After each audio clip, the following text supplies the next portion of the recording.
Mulai. Doa selesai. Selamat salam.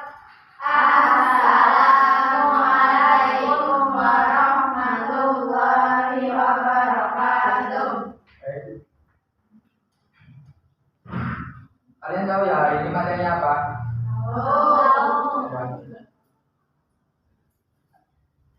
Apa ada yang tahu apa itu teks tanggapan? Saya tahu, Pak. Silakan. Teks tanggapan adalah jenis teks yang digunakan untuk meringkas, menganalisis, dan menanggapi suatu teks seperti teks sastra, artikel, berita, maupun karya seni pertunjukan. Baik, itu sekali. Teks tanggapan adalah jenis yang digunakan untuk meringkas atau menganalisis dan menanggapi suatu teks seperti teks sastra, artikel, berita, maupun karya seni pertunjukan. Selanjutnya, ciri teks tanggapan. Yang pertama itu teks memiliki struktur yang terdiri dari bagian evaluasi, deskripsi, dan penegasan ulang. Yang kedua, teks tanggapan biasanya disampaikan secara jelas, santun, dan logis. Yang ketiga, isinya sesuai dengan kenyataan yang ada pada sebuah karya atau bisa dikatakan isinya bersifat objektif. Selanjutnya, struktur tes tanggapan. Itu ada berapa? 3. Ada yang membacakan? Saya. Silakan. Yang pertama ada evaluasi, merupakan kegiatan paling awal dalam sebuah tes tanggapan. Dan yang kedua ada deskripsi. Deskripsi adalah bagian yang mengandung informasi tentang alasan yang mendukung pernyataan atau menolak pernyataan. Yang ketiga ada penegasan. Penegasan adalah sebuah tes tanggapan yang berisi menuntut sekaligus kesimpulan atau penilaian yang penanggap berikan. Oke, sekali. Itu biasa tanggapan itu ada 3 ya. Yang pertama, evaluasi. Evaluasi merupakan bagian yang paling awal dalam sebuah tes tanggapan. Ini berupa pernyataan umum dari penanggapan tentang hal yang sedang dinilai. Yang kedua, deskripsi. Deskripsi adalah bagian yang mengandung informasi tentang alasan yang mendukung pernyataan atau menolak pernyataan. Yang ketiga, penegasan. Penegasan adalah sebuah tes tanggapan yang berisi penutup sekaligus simpulan atas penilaian yang menanggap berikan. Selanjutnya, fungsi tes tanggapan. Fungsi tes tanggapan ada berapa? 5. Ada yang membacakan? Silakan. Yang pertama, membawa perasaan positif dan lebih memotivasi untuk berkarya lebih baik lagi. Yang ketiga, menyampaikan kritik dan solusi yang membangun.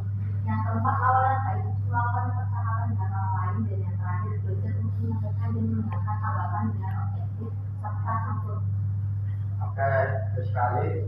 Fungsi tanggapan itu ada 5. Yang pertama, membawa perasaan positif. Yang kedua, memotivasi untuk berkarya lebih baik. Yang ketiga, menyampaikan kritik dan solusi yang membangun. Yang keempat, awal yang baik untuk memulai percakapan dengan orang lain. Yang kelima, belajar untuk menyampaikan dan mendengarkan tanggapan dengan objektif serta santun. Selanjutnya, dari pembahasan teks deskripsi. Yang pertama, kalimat aktif. Yang kedua, kata tugas. Yang ketiga, kalimat penilaian. Kalimat aktif itu berupa kalimat yang didasari dalam predikat berupa imbuhan, ber, men, an, atau verba tanpa imbuhan. Contoh, misalnya persebaya ke sekolah, kata imbuhannya itu ber. Selanjutnya, kata tugas. Kata yang hanya memiliki arti gramatikal dan tidak memiliki makna leksikal, tetapi bukan berupa objek atau imbuhan. Kata tugas meliputi kata depan, sambung, kata sedang, kata sadang, partikel, dan kata seru. Yang selanjutnya, kalimat penilaian. Kalimat yang berisi pernyataan penilaian berupa kritik atau pujian. Kalimat kritik biasanya berupa ketidaksetujuan, sedangkan kalimat pujian berisi pernyataan persetujuan. Oke. Jadi Bapak memberikan hal yang kelompok. Oke. Baik, Pak. Nama kelompoknya sudah tercantum di grup ya. Silakan kalian ke kelompoknya masing-masing. Kelompok satu di sini ya. 1, 2, 3, 4. Ayo silakan.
Jadi bagi ya kerjaan.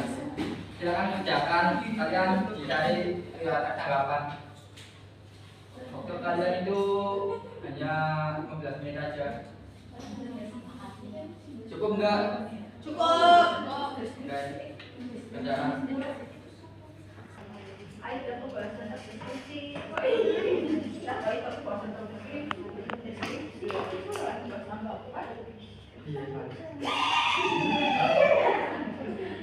Lama.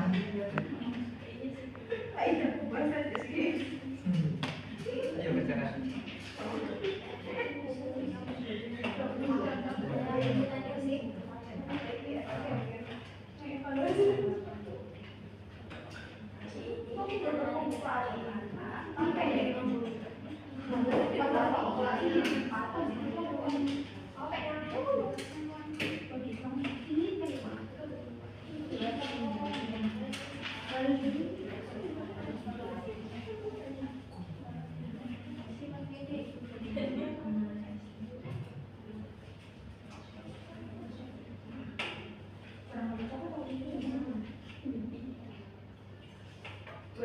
Bagian kamu setelah selesai ini sebar HP.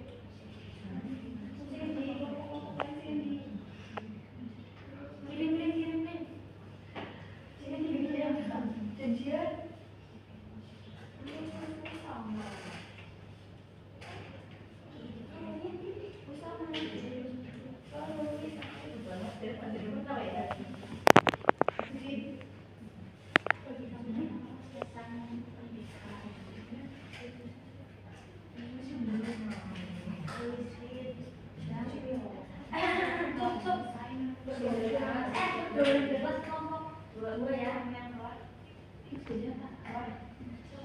Yang lain apa? Aku olahraga.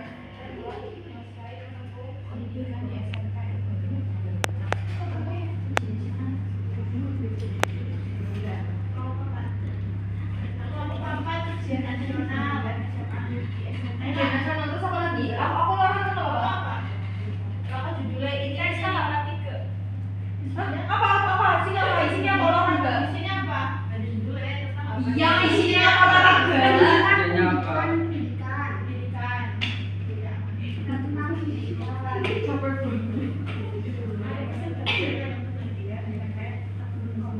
Pendidikan.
itu merupakan bagian awal ya di tentang sebuah berupa pernyataan umum dari penanggap tentang suatu masalah. Kalau itu tertib itu bagian yang menginformasi tentang alasan yang mendukung pernyataan atau menolak pernyataan. Mbak Maya. Sudah. belum.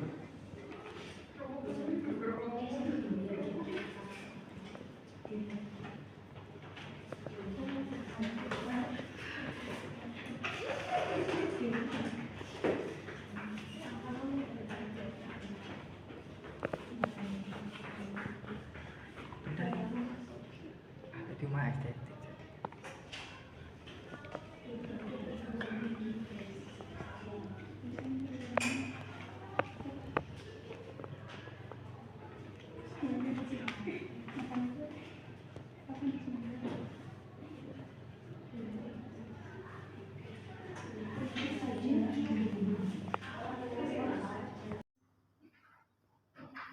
Baik, apakah sudah selesai? Sudah. Tidak. Sekarang mengulang. Baik, apakah sudah selesai? Baik, silakan. Ada yang mau maju? Silakan. Yang ngomong berapa? Perkenalkan saya Julia selanjutnya dari kelompok 1. Saya akan mempresentasikan hasil kelompok kami yang berjudul pendidikan. Evaluasi bagi kamu yang telah selesai menempuh pendidikan SMP tentu akan banyak sekali mengalami kebingungan dalam sebuah pilihan antara SMA atau SMK. Setiap pilihan akan mengandung berbagai konsekuensi tertentu pada masa depan. Yang kedua dari deskripsi memilih melanjutkan di SMA yang akan memudahkan kita dalam memasuki duduk di perguruan tinggi, tentu saja sesuai dengan bidang yang kita pilih pada waktu di SMA.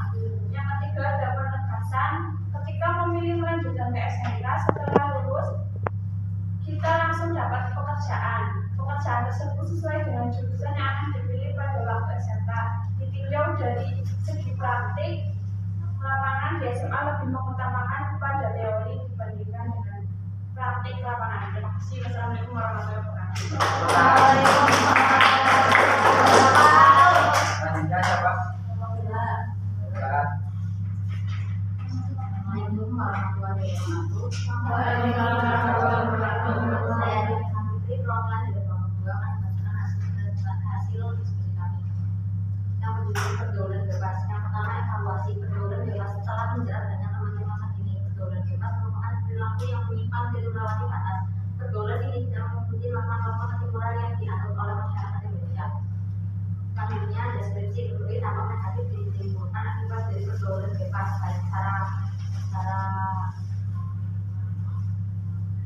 baik secara budaya maupun adat.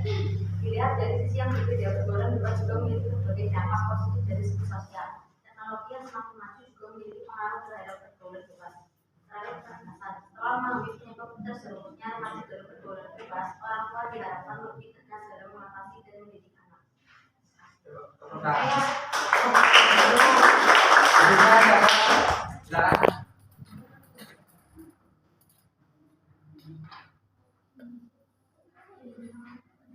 Assalamualaikum warahmatullahi wabarakatuh. Saya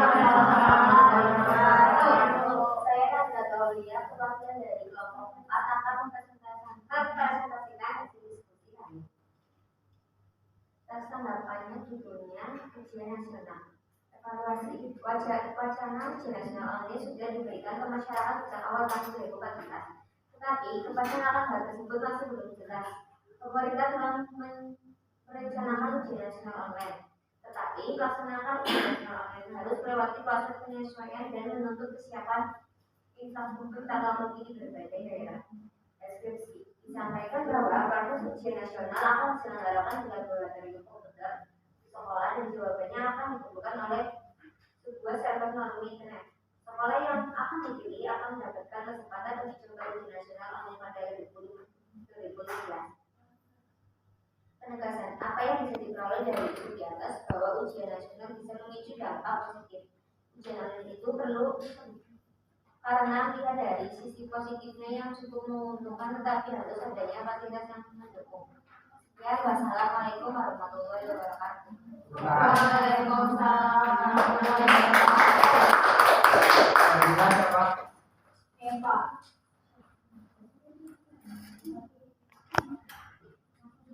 Assalamualaikum warahmatullahi wabarakatuh. Waalaikumsalam warahmatullahi wabarakatuh. Saya perwakilan dari kelompok 3. Di sini saya akan membacakan hasil diskusi dari kelompok kami dengan judul teks tanggapan yaitu olahraga. Olahraga merupakan aktivitas yang dapat menunjang kesehatan manusia. Berbagai jenis olahraga dapat kita lakukan sehari-hari seperti jogging, bulu tangkis, berenang dan sebagainya. Itu termasuk pada bagian evaluasi. Kemudian pada bagian deskripsi banyak orang yang menjadikan olahraga sebagai aktivitas rutin yang digemari. Olahraga tidak hanya membuat tubuh menjadi bugar, tetapi juga bisa membantu tubuh untuk terhindar dari berbagai jenis penyakit.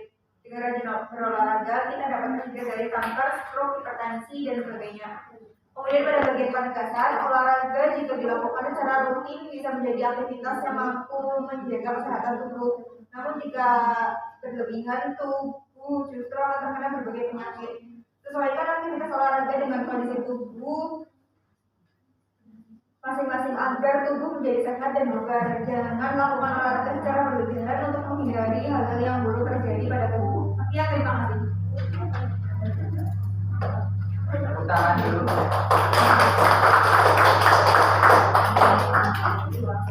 Baik, catat ya. Gimana pembelajaran kali ini? Teman-teman? Alhamdulillah.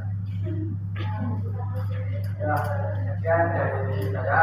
Wassalamualaikum warahmatullahi wabarakatuh. Waalaikumsalam warahmatullahi wabarakatuh.